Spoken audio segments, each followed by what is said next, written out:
3 fires in 3 hours. Good evening, I'm Sean Haggerty. Laura Emerson has the night off. Here's the news for Friday, June 4th. Toledo firefighters stretched pretty thin this morning and into the afternoon thanks to back-to-back blazes, and what's worse, 2 of them were intentionally set. Barrett Andrews spent the day crisscrossing the city right behind those fire crews. He's live in the newsroom. So, Barrett, what are they saying about these fires? Well, Sean, when I asked one of the investigators if 2 of the fires were suspicious, he told me to just take suspicious out of my vocabulary. At this point, they're saying it's either arson or it's not. There's no gray area.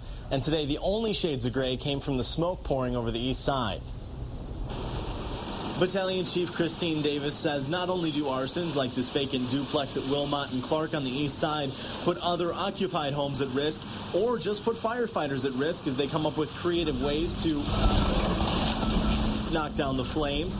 If another call comes in, we may not have people on the scene quickly enough to rescue anybody that is coming out of that house or needs to get out of that house that's burning. And that was the fear when this house fire happened on Colburn as the 2-alarm blaze continued on the east side. Thankfully, the guy who lives here made it out okay, and they knocked down the fire pretty quickly. But things could have been different since crews were tied up. Not only does it take them a while to get here, but they're taxed from having worked at the other fire and dehydrated with the heat and that sort of thing. So when the 3rd fire came in, you could see the exhaustion in some of the firefighters' faces. An abandoned factory at the corner of Oak and Buzzco, not even a half a mile from the earlier duplex fire. Battalion Chief Jerry Hebert says he has no idea if this is the work of one person, but he's got one main concern. Wonder how many more we're going to have tonight.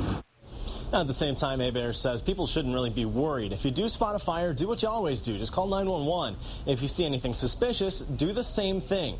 And if you think you know anything about today's arsons, call Crime Stopper at 419-255-1111. We're live in the newsroom. Barrett Andrews, Fox Toledo News.